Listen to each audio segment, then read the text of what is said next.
Well, today I'm joined by Peter McNamara. He's a Limerick guy and he runs an amazing channel called Nothing But Ripping. One day, one of his videos popped up on my channel and I found myself going through a lot of his other stuff. And he happened to have started the channel around the same time, which was late 2019, if I remember. So I just thought that the content was great. So I've reached out to you, Peter, to get to do this interview. And I suppose I could just start telling our listeners who you are. Give us a little bit of story about your life, a little about your bio and I suppose channel. What I'll start out talking about first is how I got into creating content on YouTube. Basically, I've told this story a million times. Basically, I started the channel to talk about how pop culture was being infiltrated by some sort of like cultural Marxist movement, mainly Star Wars type stuff. And that was right around the end of 2019, moving into 2020. And what happened was we had the C-19 situation that happened, transformed the whole world. And all of a sudden, we were forced to start heading down avenues where we were retrospectively looking at our own lives to see how we had gotten to this stage. We were reading like as much content as we could gather. And, you know, depending on the type of person, whether you're a critical thinker or a conformist, we were pushed into philosophical kind of life-changing sociology movements, and we had to come up with where we were going and try figure out how we got here. So in terms of the channel, the content regarding Star Wars was kind of gone out the window. We started interviewing people every week. And as I said, the direction was leaning towards philosophy. And I had on some really cool guests that spoke about Carl Jung. And I don't know if you're familiar with Carl Jung, but yeah, in terms of religion and faith-based philosophy, this guy was just magnificent for me. You know, he started opening my mind to the idea of us not being an accident. And I guess, like, in terms of jumping quickly ahead, that's how I ended up making that video recently about atheist to Catholic, because, I mean, I spent 30 years of my life as an atheist. And I wouldn't even say atheists, because atheists love the sound of that word. They love to say it over and over again. You know, they pronounce it like it is a faith. But I mean, I was just kind of secularized consumer, just going about your average archetypical Irish life. And, you know, I'm making a little bit of a move towards religion and Catholicism because I'm finding solace there. But as I told you off screen, I'm a newbie to the whole thing, so I don't know too much. Yeah, I think that's what's most inspiring is that philosophical journey, that reading up.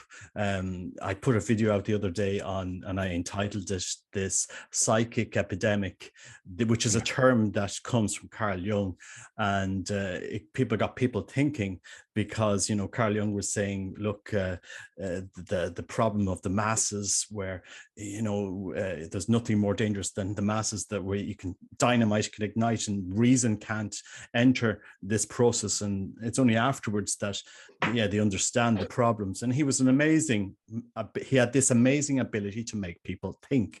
Not that I've read that much about him like yourself, but it's been a good 2 years to go through the whole literature and stuff that we've seen happening. And I suppose I'm just wondering, you've no history in this blogging format. You wouldn't have seen yourself in this 10 years ago. You see, there's an interesting story with that as well, because I work in construction. I've been in construction. I've had a varied life. I left school when I was 11 years old. So I didn't do a secondary school. I didn't do junior cert, leaving cert, anything like that. And I was fortunate enough. And now, as I mentioned to you earlier, I know I'm probably going to end up saying that a lot. Now I look back kind of retrospectively to events that have happened in my life that have guided me to where I am now. And these are things that I would have taken for granted in the past. But if we go back to when I was 16, that's like 25 years ago, it was impossible to get a job without an education, without a leaving cert or a junior certificate, you know. But I did. I managed to wrangle my way into an apprenticeship. And even though I hated that apprenticeship and I hate that side of the business that I'm like caught up in for the last 25 years, without it, I wouldn't have a house, I wouldn't have a wife, I wouldn't have children, I wouldn't have a business, I wouldn't have anything like that. Yeah. So again, it's all about kind of, to see where we're going in the future, you have to look back and you have to reevaluate everything. And I think that over the last 2 years with, we'll say, the lockdowns and the draconian measures that were implemented on everybody, we were forced to re-educate ourselves. And on the podcast that I run, we had on Aisling O'Loughlin. I don't know if you know her. She was a TV3 presenter. She presented a TV show here in Ireland. She was really, really, really well known, but she made the most poignant statement, as in, if anything good comes out of the last 2 years of us being locked down and, you know, locked in our houses, it was the fact that we were forced to re-educate ourselves. And I found that so poignant, because that's exactly where I am now. I'm a completely different person now than I was in 2019. And you can look at it like a negative 2 years because we couldn't really move about.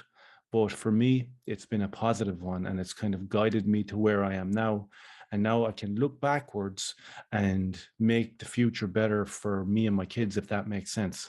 Yeah, absolutely. I mean, I'm the same mind as you. I think it's been an excellent opportunity, because we saw 2 years where you weren't allowed to simply ask certain questions. And for me, I was saying, how can we not be asking a certain, and it's sad that on this podcast, there are certain things we will not be able to say for various reasons, but I think our viewers understand there were certain fundamental questions we were not allowed to discuss. And if you did discuss, then all of a sudden the media and the society, oh no, you're getting into that box and you stay in that box, and please keep in there because you're the minority. That's okay. But that's not a free and democratic society. That's not normal. These are simple questions that weren't, we're not talking about anything strange here. And that really got me thinking as well. I mean, I refuse to look at mainstream media. I don't have the television on. I haven't seen RT in 4 years. I have been, and I'm not the only one. It's more and more that you see this coming out. And that's the amazing ability when you turn off that whole barrage of the people that are controlling thought, then you're opening yourself up to the whole world of literature, philosophers, thinkers, religion, that are really answering a lot of questions that people have been searching all their lives. I mean, it's quite incredible. And when you think about, we'll say, YouTube as a platform, and you can have your gripes with it as much as you want, and both you and I we've been excommunicated for a couple of times from YouTube. But in terms of it being a tool for like progression, I don't think there's a better tool out there than YouTube, because all my content now would come through YouTube. Like everything that I want to watch, everything that I want to read about or learn about is right there. And there are people that can do it in terms of navigating the algorithm and not be banned. And that's something that you learn as you go along with YouTube. And like, I never thought that I would put a video on YouTube of myself speaking. I never thought that would happen. And as I said, I was in construction. And again, these are things like, just looking backwards, and you have to reevaluate everything. I was in construction for 20 years. And as a mature student, I decided to go back to college, and I did a degree in filmmaking and sound engineering. So that was about 5 years ago. So I kind of dabbled into the world of making films and documentaries and bits and pieces like that. So in terms of a background with cameras and lights and all this type of thing, it would be something that I would know a little bit about, but I never, ever thought that I would end up, especially speaking so openly. And a lot of the videos that I would do, some of them are scripted, a lot of them are scripted. And then, some of the more philosophical ones, I would put 2 weeks work into. I'd write the script, I'd pick the cutaways, I'd put the music together, non-copyright, everything like that. And you mightn't get anyone viewing it, nothing. Yeah. And then one day I brought the camera with me up into the forest, and you get thousands of views. And I was just talking about average things, and I never thought that I would end up here. And then like to jump even further forward to where we are now. Now I find myself praying, and I mentioned it in the Catholic or the Atheist to Catholic video, where I said that, I'm praying now. I'm saying a prayer in the morning time, and I'm saying a prayer in the evening time. Yeah. And again, when we talk about stereotypes and religion and Irish people, they're all right there for you to see. They're lined up. Everyone is a Catholic, but no one ever went to church. Everyone's a Catholic, but no one ever says a prayer. It's this kind of throwaway, arbitrary saying. And, I wasn't interested in that anymore. I wanted something more. Yeah. And I think that when we seek it out, we will find solace. And that's kind of where I'm at with it. Yeah, and it's amazing because you mentioned that you've gone to the Sacred Heart Church Institute of Christ the King in Limerick, which Canlabuck would be, the powerhouse of the traditional movement in Ireland, and that was a church that had no need. The Jesuits didn't need it. They sold it off. They were going to make a nightclub out of it. The developer went into liquidation.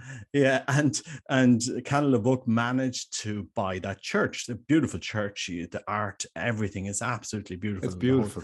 Yeah, and he restored the altar. And we have this treasure in Limerick where you can go in and you have, what previous generations held sacred.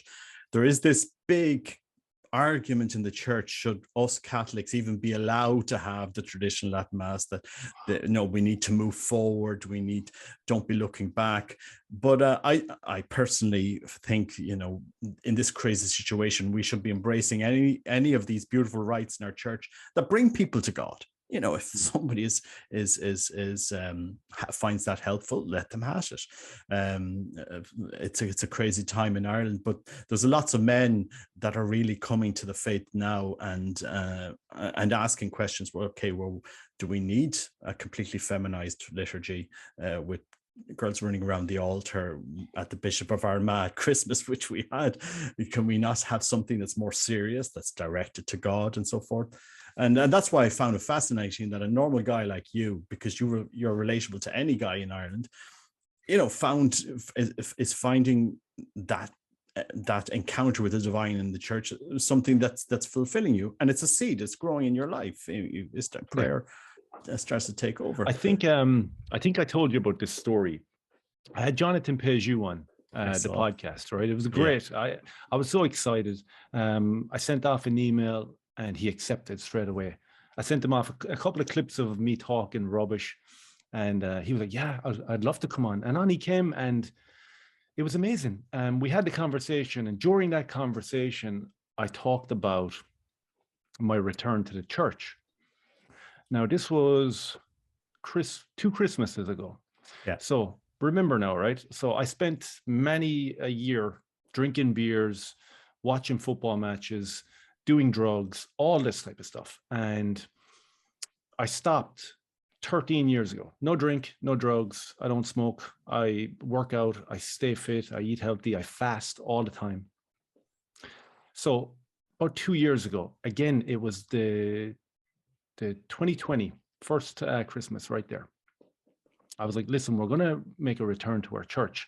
Now, there was a church that I used to go to as a kid. It was right adjacent to the school that I went to, primary school. And it was a beautiful church, really beautiful. It was it's the Father's Church, the Redemptorist Church, I believe it's called. Long story short, we had to book online. So you had to book online. Then we had to go up there and show that we were a family. We did that. Then we got there. We all had to mask up. We all had to sanitize. Then we all had to go in and we socially distanced. And it was Christmas Eve. And it was a beautiful church. Beautiful music was being played. And the priest came out and he was speaking, and it was great. I was sitting there and I was just like, this is something that I've missed for, the last 20 years. Like I've longed for something.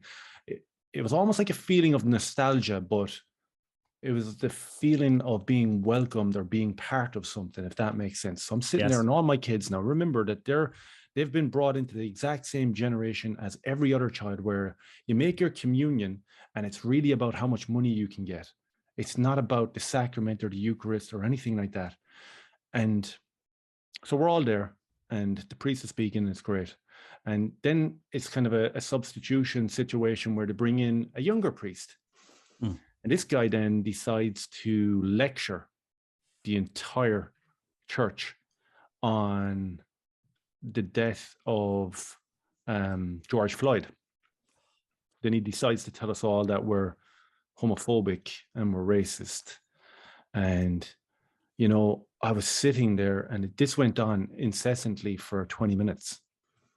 You know, he made analogies of small towns in Ireland being on the neck of minorities and things like that. And it was just like, oh my God. So, you know, being in tune and having read exactly what like cultural Marxism is, or communism to an extent, everything that was being espoused by him was just disgusting. There was absolutely nothing got to do with church, religion, or what I went there for. And again, when I left, it was like, okay, I can never go back there. I can't go back there. The church was beautiful, everything in there. But, you know, I wanted the traditional experience of a mass.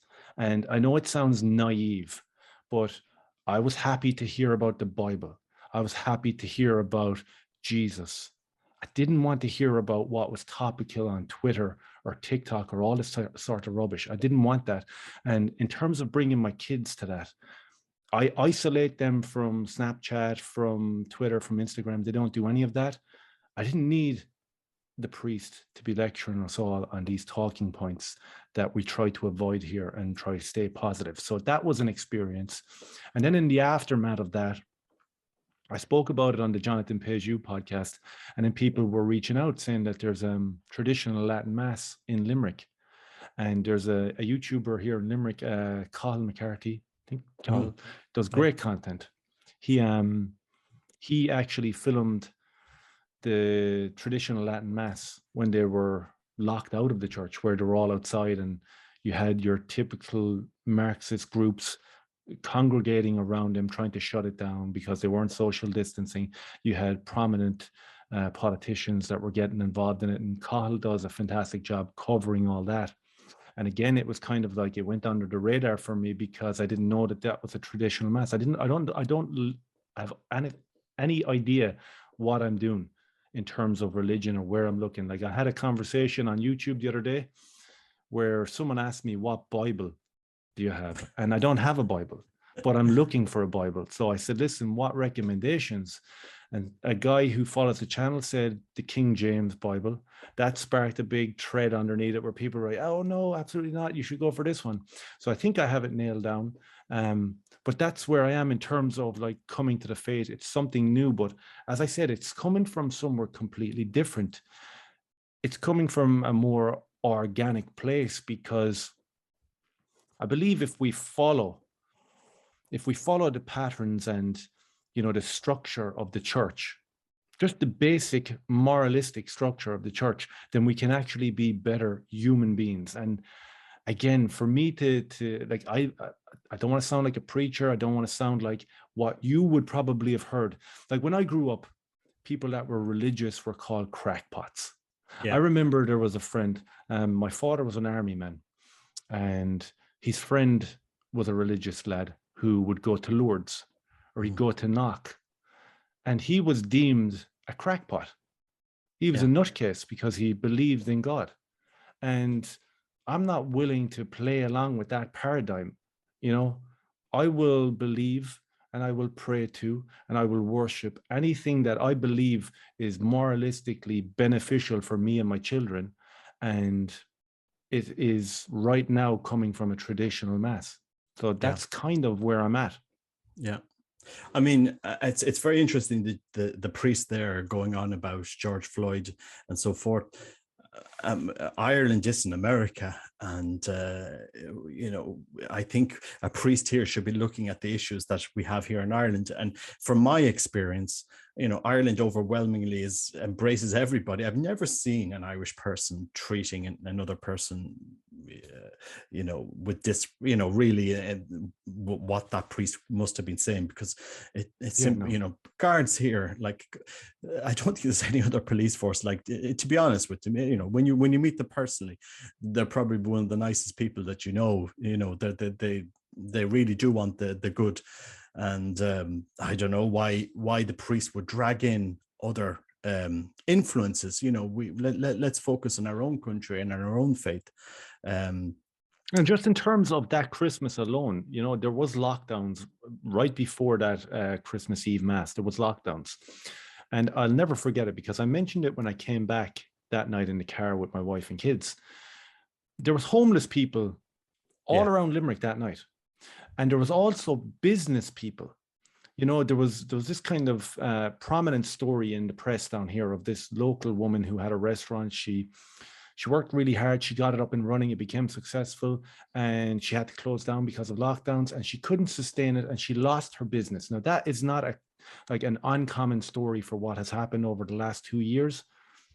But wouldn't it have been great if the priest had spoken about the local Limerick people that had worked really hard, that had lost everything, or if they spoke about the unfortunate homeless people that might have problems?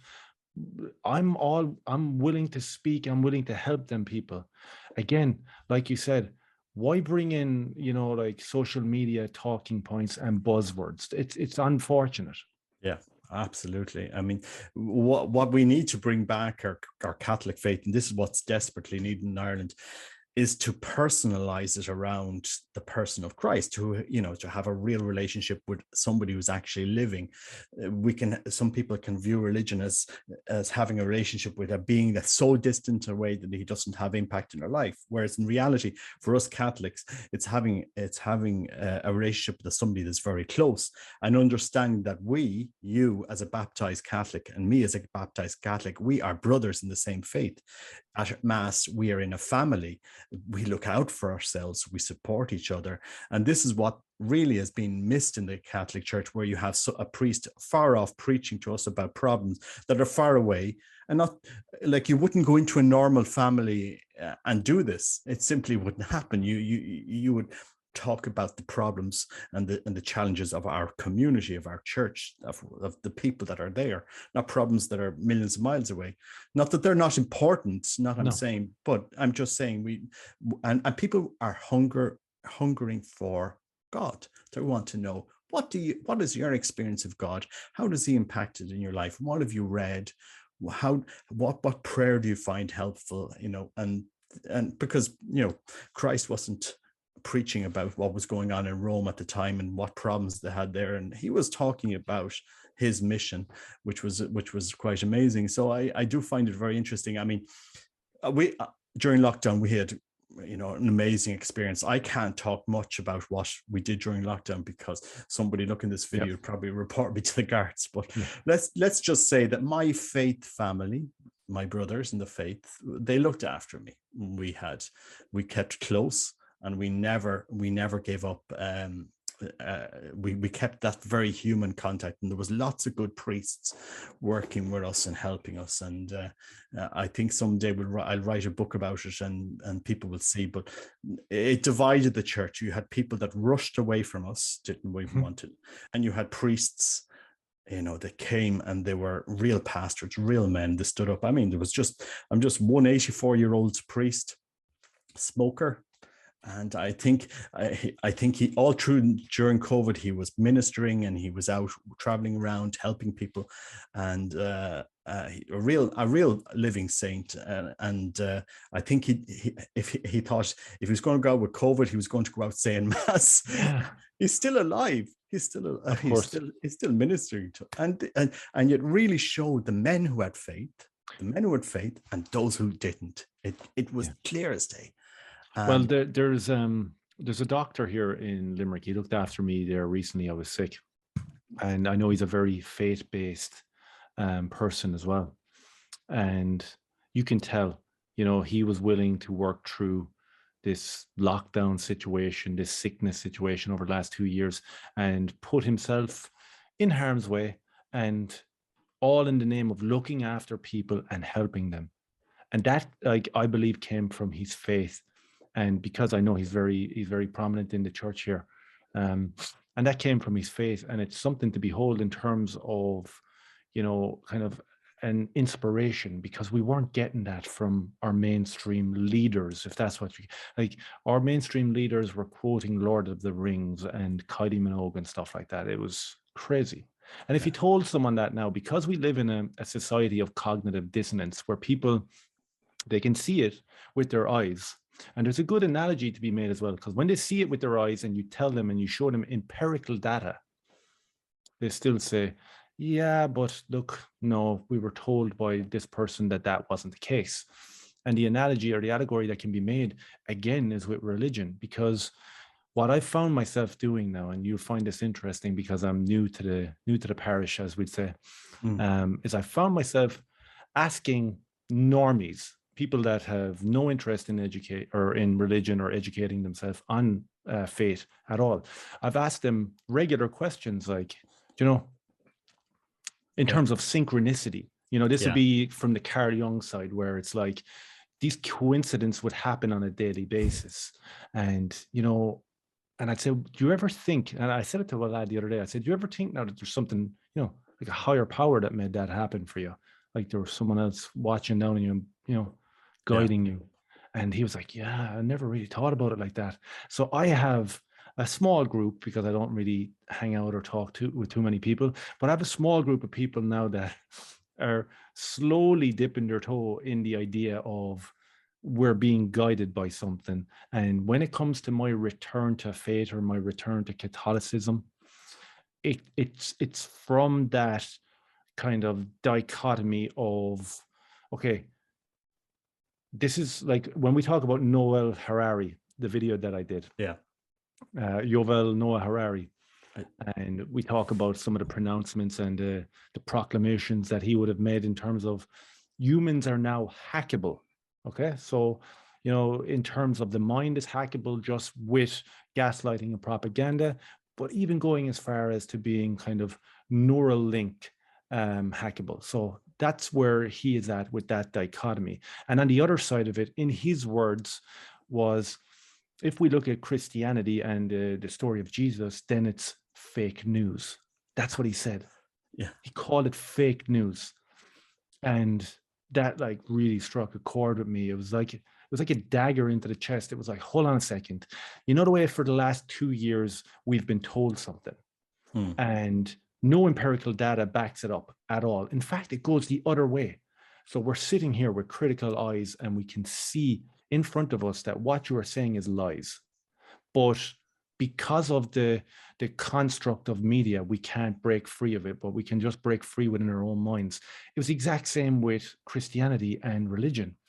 It's like, I'm not having fake news. I'm not having you disparage or denigrate what millions of people believe in and that guide them to being better people.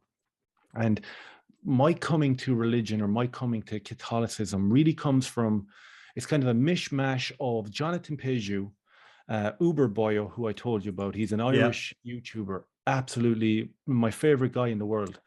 Jonathan Peugeot, Uber Boyo. And when you put them all together, Carl Jung, Jonathan Peugeot made this brilliant analogy, which I passed on to my children when he talked about reaching heaven. And, because we are all under the parallel or the paradigm of, oh, heaven is this big place up in the sky that we're all going to go and it's going to be brilliant.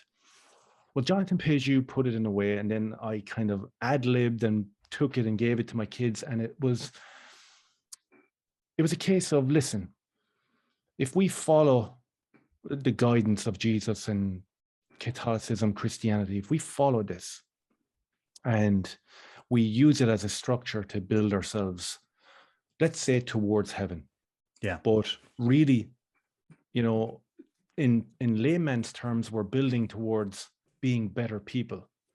And, metaphorically speaking, if you spend your whole life, saying your prayers, worshiping God, doing moralistic things and abiding by the structure of Jesus Christ and God, then when you reach the crescendo of your life, your heaven will be the fact that you are this great person who always looked out for people in need, who always did what had to be done in terms of caring for loved ones and even caring for people and offering forgiveness to people that have put the boot down on us for the last 2 years or the last 200 years, whatever way you want to look at it.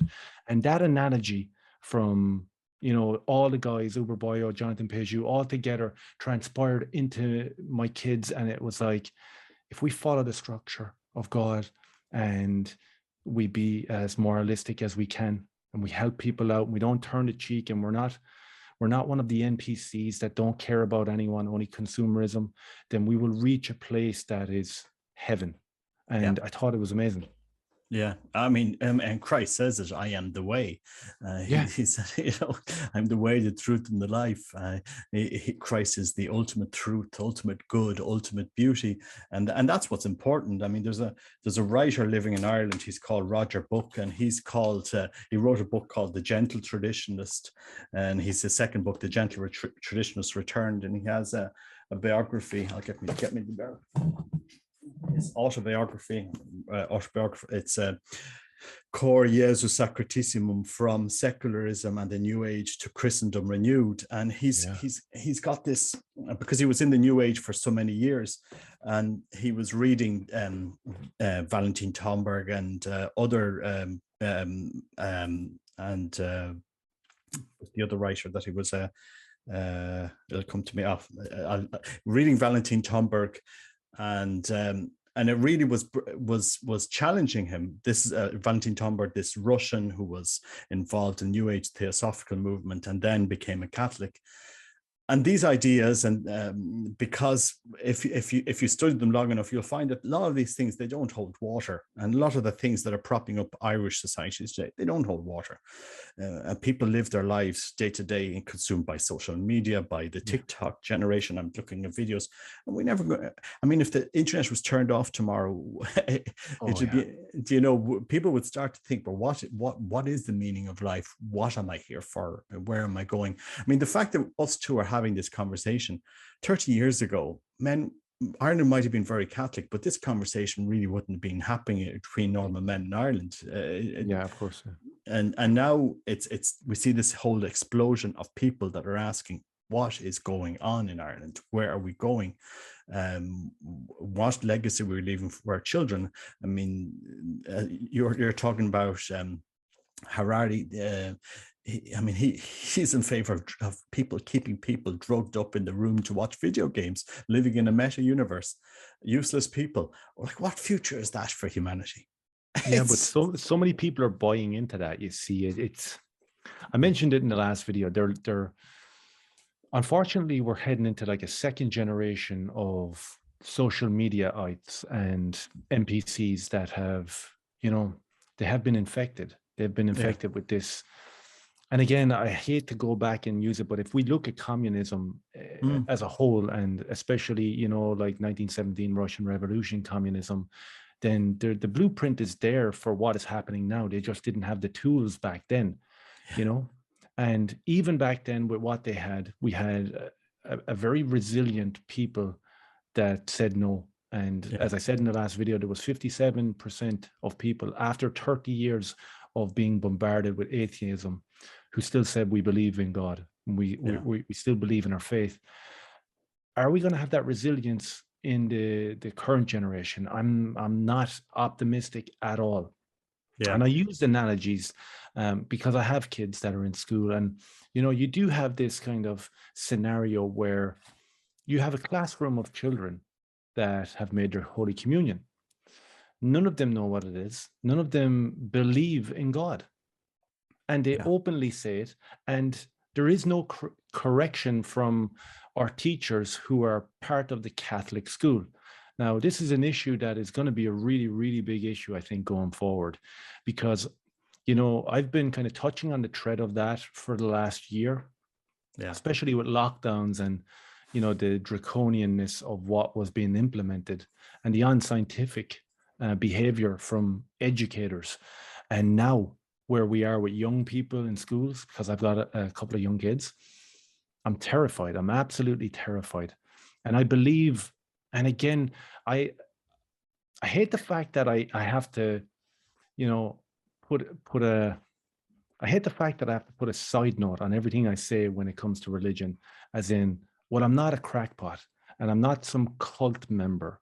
You Yeah. know, I'm just a father who wants to teach my kids morals and have them be good people.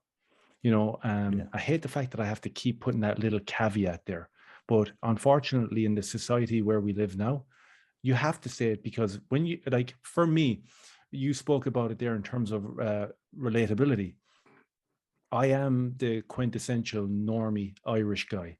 It doesn't get, like, I spent 20 years drinking beers in the pub watching football, you know, not being involved in anything that was spiritual, philosophical, or even educational. And now I see them same people that I hung out with for many years. And I saw on a social media post, a group that I used to hang out with. Now, 13 years ago, I stopped drinking, stopped taking narcotics, and that was me done. I moved away, migrated away from all these people, and I never spoke to them again. And what has happened in the aftermath of that is I've become somewhat of a kind of an introvert or a hermit almost, because I don't really go and engage with people. But on the other side of that coin, when you see social media posts and all these people are still in the same pub that Yeah. we were in 15 years ago, doing the Yeah. exact same thing, wearing jerseys that cost 150 euros with some superstar's name on the back, who Yeah. you're never going to meet, who doesn't know you exist, and that is collecting more money in a week than you make in your lifetime. I Yeah. can't buy into that anymore. Yeah. Like last Saturday, I believe there was a big football match. I've totally drifted away from that life. Last Saturday, my 16-year-old and my 13-year-old and myself, we were in the Sacred Heart Church. Now, again, and this is kind of an overt pronouncement. Again, I'm almost terrified to attend when it's really busy, because I haven't been around people in so many years. So we were in there in the middle of the day when it was completely and utterly quiet. Yeah. And we went and we sat and we said prayers and we lit some candles on the weekend, and we walked around and looked at it, because it is like literally one of the most beautiful places in Limerick. And as I said, the solace to be had inside there, not only from the feeling of spirituality or God, but from the feeling that this church doesn't play by the same rules as we'll call the TikTok church a couple of 100 feet up the road that I was in on Christmas Eve. Yeah. There's a different structure here.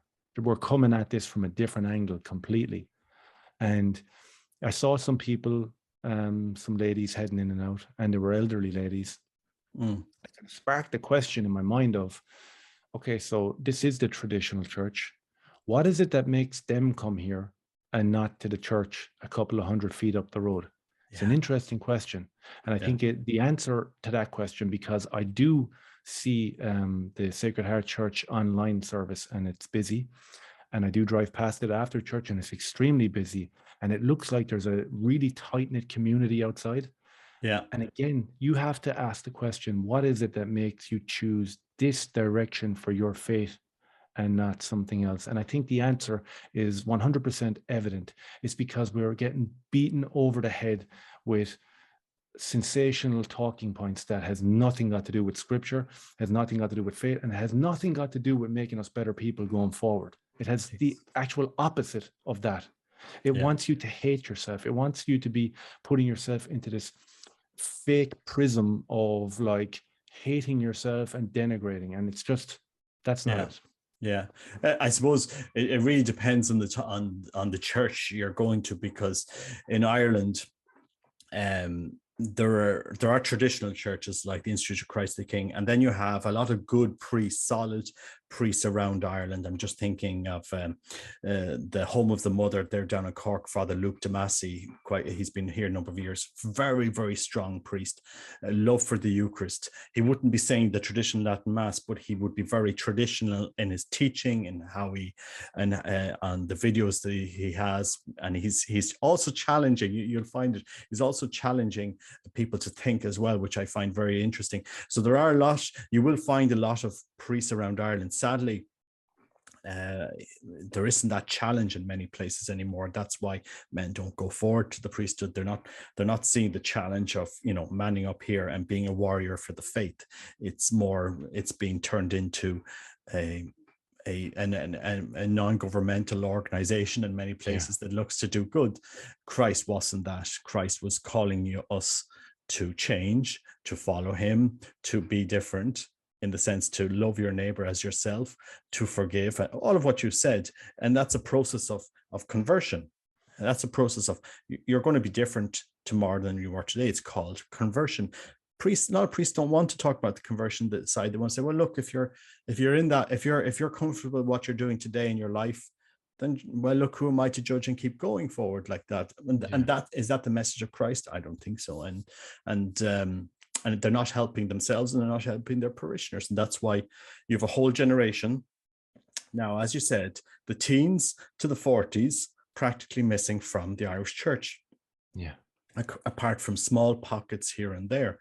And we all see this. We go to mass. I bring my kids, and where their peers, where's their generation, and people have to ask questions. But I mean, there's an emptiness. Like, Peter, let's be clear, people are hungry for something, because there's only so much drugs, sex, alcohol, holidays, video games you can take, and when you've when your life has been saturated with them, like, once your liver has failed, like, where do you go from there? You know, and this is where people really understand, if this is all life has to offer me is pleasure, and when that pleasure is no longer able to be enjoyed, then what's the point in this world? What's the point in life? And that's what we have people, you know, choking with themselves, the crisis in their lives. And I do think it's up to us now, as men, to give leadership in this area, to point the way for our peers, our generation, our children. Look, there is a higher meaning in this world. There is a higher meaning in life. There's the good, the true, and the beautiful that transcends this world, leads to the ultimate good, truth, and beauty, which is God. And we have to start making people think. And I'll tell you something, like, when it comes to Latin and the language of Latin, and making people understand a different language and all, and giving this challenge, especially in our faith, that's not a negative. That's saying, well, look, if you can spend all your day on TikTok and programs and computers, why not learn a few words of Latin and understand something historical, something that connects us with the past, something that, you know, all of the major thinkers and writers of the world would have used, along with Greek. You know, we don't seem to be opening our kids to the arts, to philosophy at all. I mean, I'm lucky that my eldest daughter, she is a philosopher, so, and she's a thinker. But my kids now are very in line with that. I mentioned it to you earlier that you know, Taylor Marshall. I know I don't know how I stumbled on him. I think I was watching a video from Father Mike Schmitz. You know, Father Mike, who's brilliant. He's like a superstar. He's like a famous actor. Like, I would again, you have all these people talking about concerts and things like that. I right now would take the whole family to see Father Mike Schmidt, just talk about God. And it would be just like heaven for me. But I somehow discovered Taylor Marshall, and he's brilliant. I absolutely love everything that he's doing.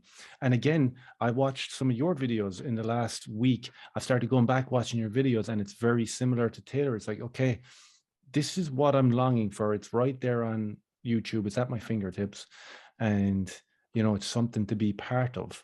You know, it's educating me, and I can see strong men, stoic men that believe in faith-based ways forward in life and positivity. And it's like, yeah, I want to be part of that. I want to be like Taylor Marshall talks about jiu-jitsu. He trains, he lifts weights. All it's like, okay, here we go. And the same with the likes of Uber Boyle. You know, he's very, very fit, and he brings it across brilliantly towards young people. And I think that's what we need as well. We need some sort of window for young people to come in there and see, like you said, there's only so much you can do in terms of drinking. I think the last 2 years with kind of the forced lockdowns or whatever, people were forced not to be out in that atmosphere. So then the hole in their mind, this existential despair, started to grow bigger and bigger. And then you ask that question, and in terms of myself, you know, after the drink and the drugs stopped 13 years ago, then that's a serious transition. That was cold turkey. That was no treatments, no nothing. That was me just going to work on my own and sweating it out for 6 months. And then the mind starts working. Then it starts to kick in. And then you start to ask existential questions like, okay, why am I here? What am I doing? Okay, what is this? So that led to me kind of quitting the construction, going to college. Then I went and made movies. And I continued to ask the question, and it was a roller coaster. It was up and down for many years in terms of mental health and trying to find a balance. I wouldn't take any medication for mental health. First thing that a doctor advises you to do is take antidepressants or SSRIs or mood stabilizers. Yeah. I did it for 5 days, and it was like a sheet of glass in front of me. I was training jiu-jitsu, and I was lying on the ground, and I couldn't get up. And there was people like, as you know, like jiu-jitsu, physical fighting, physical action on the ground. I couldn't move. And I stopped them tablets and I was like, done. So I go and I pay for therapy, right? So I do the therapy thing. I'm like, I'm going to give everything a chance. And after I completed my course of therapy, the diagnosis was cemented by 2 different therapists. And it was that you are suffering from existential despair. And I was like, wow. So no SSRIs, no cognitive disabilities, no long-term detriment from narcotics, nothing like that. Existential despair. So you kind of fall into the Nietzsche paradigm then of, okay, Nietzsche said God is dead, and you know, who will wash the blood off our hands? And then after that, he went crazy. He went absolutely crazy. And you could look at that in terms of, was that a punishment for denouncing God? Is that the punishment when you pronounced that God was dead? Is that what happened? Yeah. So I was in this position where I was told by 2 doctors, two medical doctors, that I'm suffering from existential despair. So I go off and I start reading everything that I can get my hands on in terms of philosophy, existential despair, mass psychosis, you name it. And that leads you down this kind of avenue then of philosophy. And finally, you reach a place with the likes of Carl Jung, when he talks about, you know, males are male, females are female, and it is intrinsic. It is built into you from far beyond. It's not hereditary through your mom or your dad. It is intrinsically planted in you by a higher force, that you are male and you are female, and what you long to do and what is inherent in you. And straight away, it was like a light bulb moment, because I was like, okay, so I actually believe that that is the case. And if that is the case, then there is something bigger here. So what else does Carl Jung talk about? Well, he talks about God. And he made the most unbelievable announcement live on TV when he was asked, like, do you believe in God? And he said, I don't need to believe, I know. Yeah. And this was the most controversial thing ever for a philosopher of his standing to come out and say, I don't need to believe in God, I know.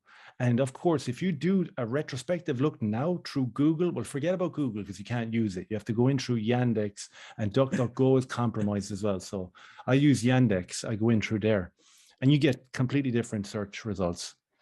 If you type in Carl Jung's thoughts on religion in Google, it is predominantly things like, well, there is a cult of Carl Jung, and they believe anything. They're like any other cult members. They follow their leader with these unscientific. And he pretty much suffered from schizophrenia when he talked about, you know, structural God and outside intrinsic beings.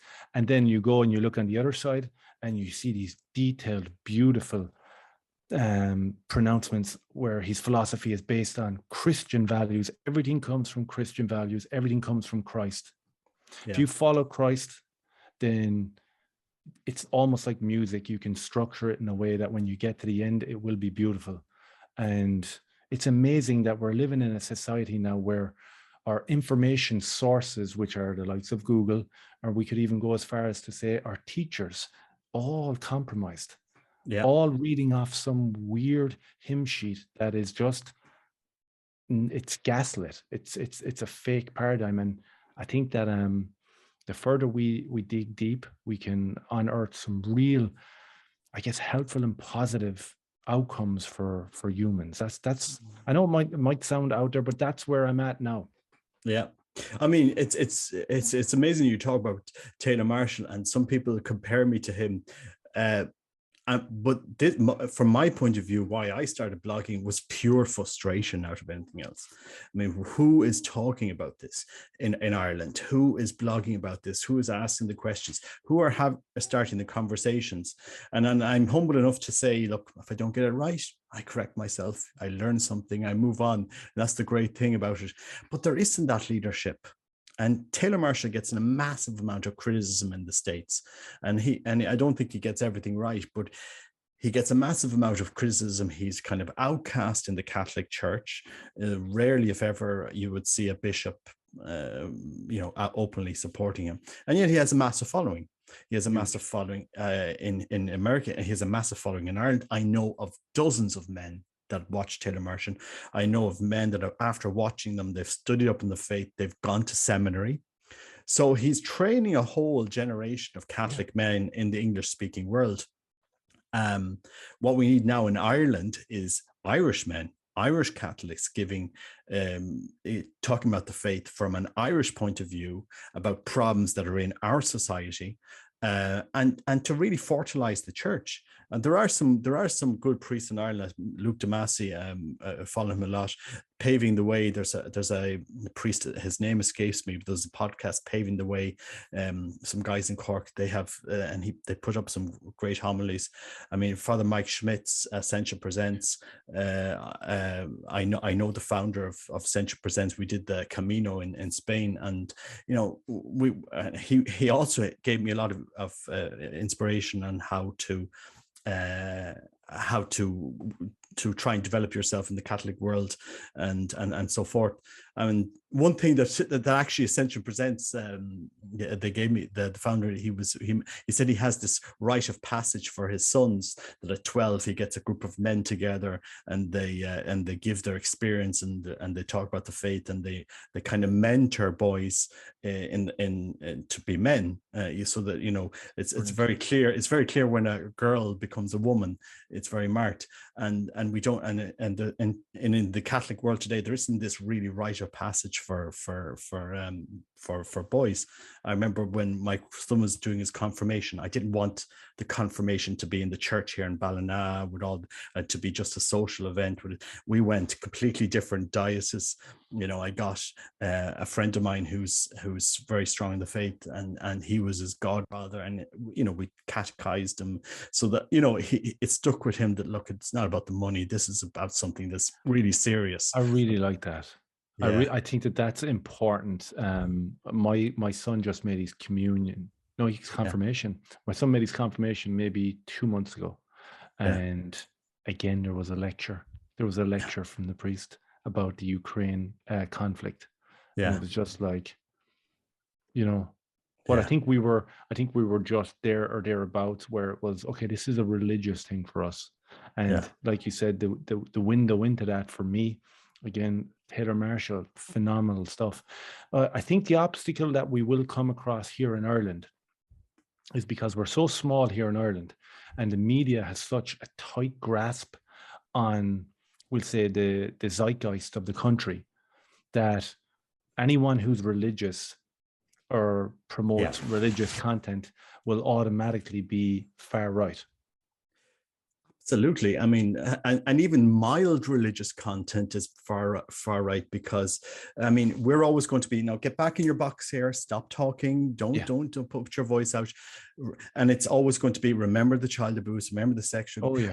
I mean, there's lots of people that will talk about the ugly, the untrue, the false. Yeah. That exists. The opposite to the true good. I'm here, and you're here. We're talking about to bring people to the true good and beauty of our faith, to preach just on that. 100%. And we are a new generation. We don't need to be hung by our predecessors. We can speak about our encounter with the faith.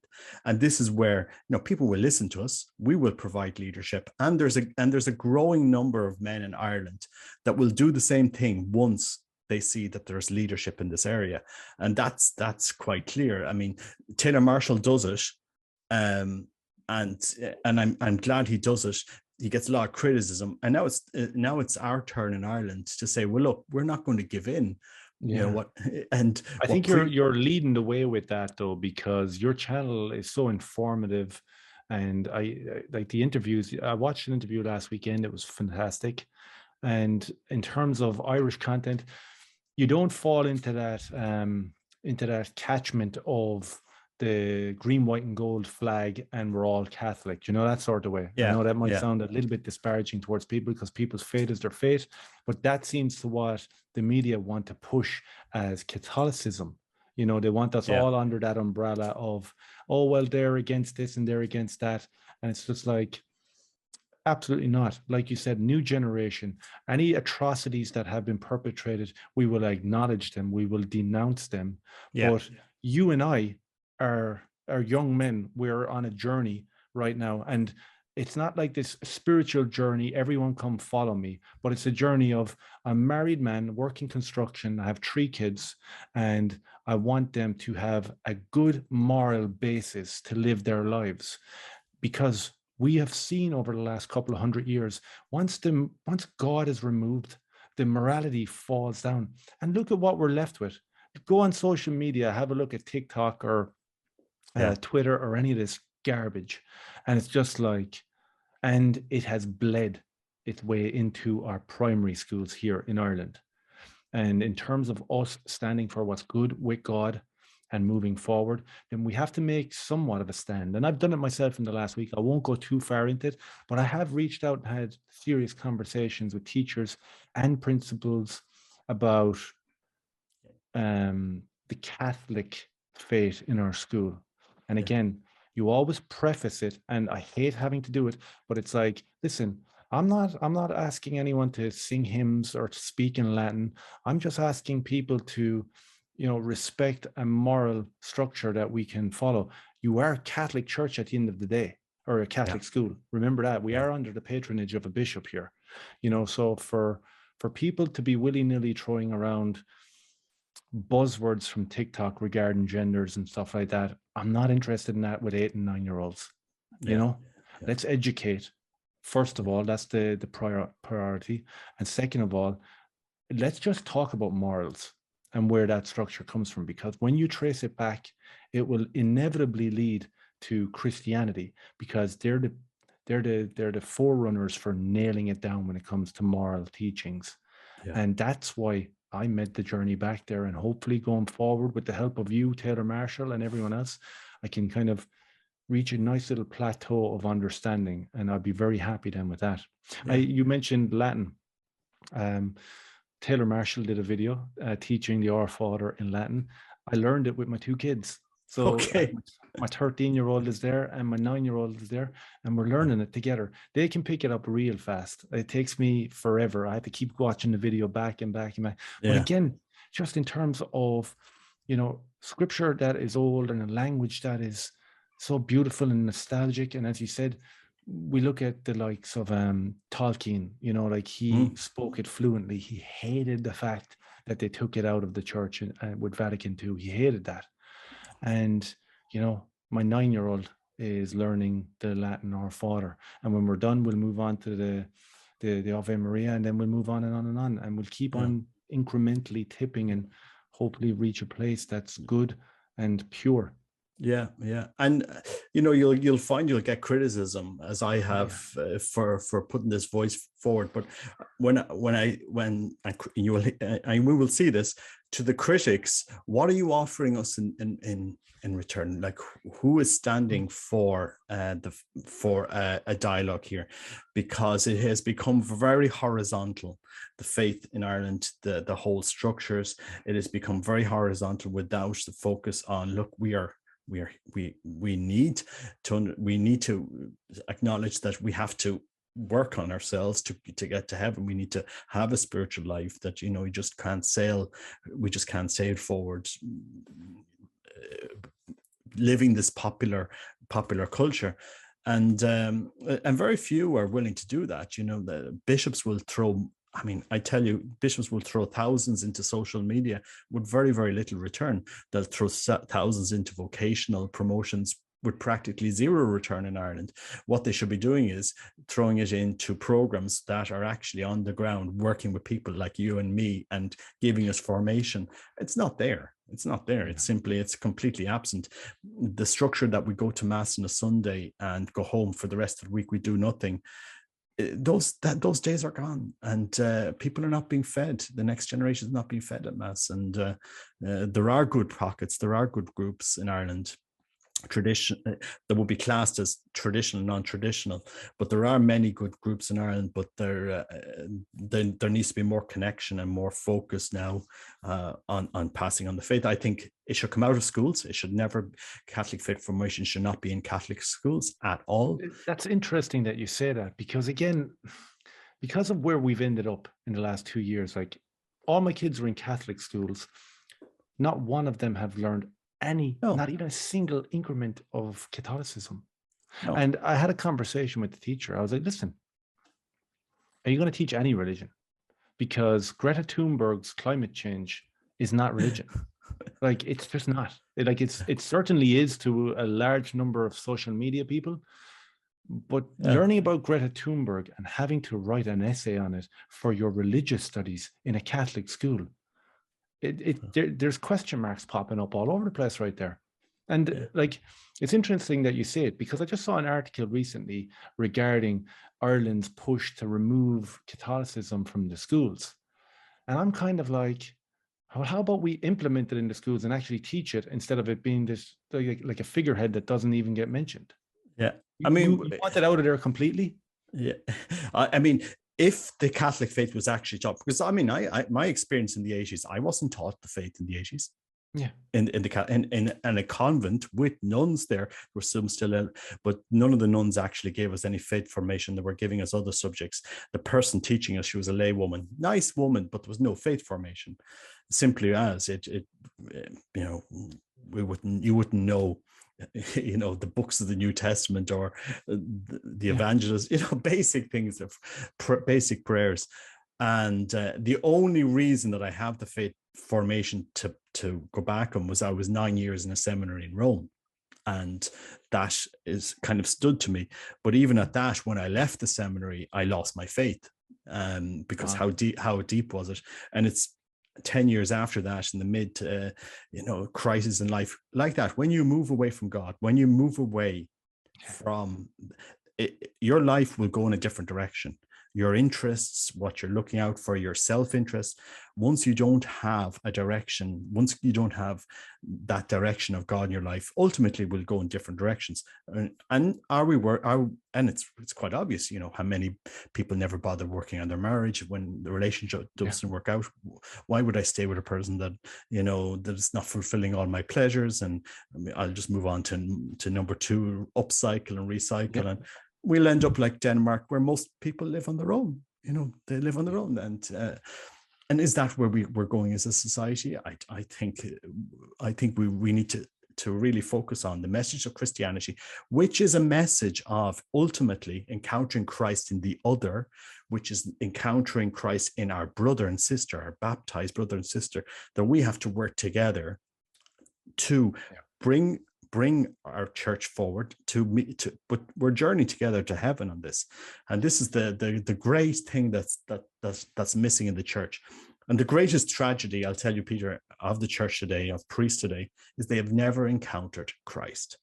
It's an idea, and it's not a person that they've encountered. Because if they knew Christ, they would have him front and center in their churches. They would have the tabernacle center. They would make their chapels beautiful. They would devote their lives to that person that is physically present in the Eucharist in the church. They would encounter him and know him. And they haven't. And this is the sad reality. If you're not convinced about a message yourself, it's totally imbued in you. It's your whole life. You know, Carl Jung really believed what he spoke about. This was something he meditated. He was really able to convey a message that he embodied. There's many priests that haven't embodied the message of Christ that they're supposed to be preaching. And I know these priests, I know the problems they've faced. And it all collapses because there's not, it's built on sand. Now it's time to wake that consciousness that we need to be leaders. We need to embody a message. We need to live it. You know, we need to be those men of faith. And it's I think we're in the right direction though, because when we talk about Sacred Heart Church, and you talked about some other priests, and you talk about yourself just in the movement in Ireland, and that is a pretty good direction for me. You know, I look at your videos that do massive numbers, and you know that like sends off signals that there's so many people longing for this vocation. They want it, they're interested in it, and if it's done the right way in which you are doing it, it's informative. It can just change a person's life. And you know, as I said, I'm at the beginning of a journey here, but hopefully with the help of God, I'll get to a place where, you know, maybe someday I'll be part of that movement, and I might inspire some MPC normie to jump on board and believe in God as well. Yeah, I think we'll be wrapping it up in a second, but absolutely. And I suppose where I'm a little different, so people can understand, I want all Catholics talking. I want, even if you're going to traditional Latin Mass, if you're not, I want us all talking and working together, because the enemy wants us divided. The enemy will always want us in our silos, and if Ireland saw the faith, the Catholic faith, alive in people's lives, alive and talk, it would drive a conversation, a different conversation. This is where Dale Marshall will, you know, he'd want everyone back to the Latin Mass. I would love to see that happening. But first and most importantly in Ireland is Catholic leadership and dialogue and discussion. We seem to be moving in some in the church, in the hierarchy, and priests seem to be moving in the process of a woke agenda completely. I mean, you see the video there of the Jesuits who came to Ballina and what he was offering us. That doesn't relate to the ordinary life of Catholics in Ireland. We need, I mean, it doesn't matter who you are. It doesn't matter who you are. You are a child of God. You're my brother and sister. If you're baptized, you know, you're part of our family. Let's have that dialogue together. Let's talk face to face, and let's understand how we journey in this, which is it's a journey of conversion. That's what Catholicism is. Anyone that says otherwise doesn't understand the faith. It's 100%. You know, but I'm on board with that. Yeah, Peter, I think this is a good part one, and I'll be publishing this next week on the channel. But it'll be interesting to see what discussion comes. And I want guys, and I want people in here in Ireland to be leaving comments below so because this develops our conversation and develops, you know, our respective channels, and I do think we need more leadership and men like you, Peter, and especially from the philosophical and the questioning side. I mean, I just think, you know, it's brilliant to see what you're doing. Listen, it's been a pleasure being invited on to have a conversation. I kind of felt a little bit uneasy because it's like, okay, I don't really know anything. You know, I don't know anything. I'm just started saying a few prayers, and I've learned the Our Father. I'm not really there yet, but I'm so happy to have you invite me on, and your content is great. I'll continue to watch. And again, it's been a pleasure. Yeah, and just on the Bible there, you were mentioning. I mean, my advice to anybody that wants a Bible, first, just if you don't know anything, just even if you're in a hotel, pick up a Bible. But if you want to, you know, and progress from there, you know, you can get a small Bible, a New Jerusalem Bible, and another Bible. It's published by Navarra. They've Opus Dei, and this is the commentary in the New Testament. Sometimes you're reading through scripture, you want to understand, oh, well, I don't understand the particular, and it gives a commentary below. So I like that. Yeah, I mean, and I think, Peter, I'm going to send you this by by courier. I'm going to post it down to you. It's the Navarre Bible, and so you get it. This will be your thank you for the interview. Oh, that'd be amazing. And this is the New Testament, but I always think start off with the New Testament and just read through it, and then you can start reading it, the Old Testament. I started reading this little book. I don't have it with me. It's upstairs. I was walking down through town, and there was this Eastern European guy handing them out. Little John's Gospel, St. John's Gospel. I started reading it. It's just like unbelievable. It's like I'm finding so much peace in these simplistic things that have always been there and that I've ignored. And I feel ashamed of myself for doing it. But listen, we'll get there. We'll get there in the end. And last thing, Mike Schmitz has the Bible in a Year. It's an app. I've listened to the first 5 episodes. Love it. Love Mike Schmitz. Yeah, he's pretty good. So we can't say we don't have all of these tools. But look, we'll educate men. We'll educate Catholics in Ireland. We'll show give leadership. And this is the amazing thing about what's happening now, Peter. Brilliant. Look, Robert, thanks very much. No problem. I'll just end this now then. Okay. God bless.